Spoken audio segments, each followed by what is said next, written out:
Hot News was at the South Florida School of Missions early this year, where many church leaders had gathered from South America. To begin, let's hear Steve Brown, who lives with his wife in Quito, Ecuador, as he tells how God has been doing amazing things.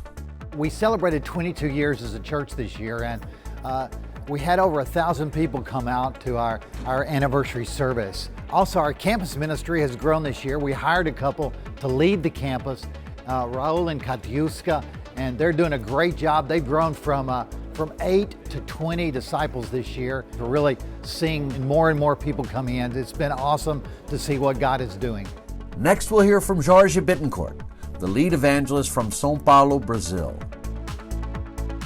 I'd like to tell you a story of a woman who has been guided by faith and not by fear in the church in São Paulo. Her name is Josélia. She was baptized 25 years ago, but then she left the church shortly after that.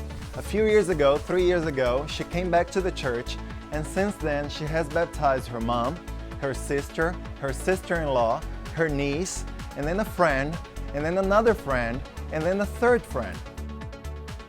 And then recently, 2 months ago, she baptized for the second time her son named Tiago, because 25 years ago when she was being baptized, she was pregnant with him. And then 2 months ago, he was baptized the second time for his salvation. In 2017, our churches in the Southern Cone had 91 baptisms and restorations. Nelson Barreto, the evangelist from Santiago de Chile, fills us in. Last year, we appointed in the Southern Cone 2 elders in the Buenos Aires, Argentina church. And that was an amazing achievement, God giving us 2 elders in the Southern Cone. As far as mission field, we have a new mission field in Tarija, Bolivia. We started a year ago, and 12 months later, they had 12 baptisms in Tarija, Bolivia. And we believe the best years in the Southern Cone are just ahead of us. Venezuela is in a crisis state. With serious economic and political problems, one of the scariest troubles the country faces is a shortage of food and medicine. Many Venezuelans are literally starving to death.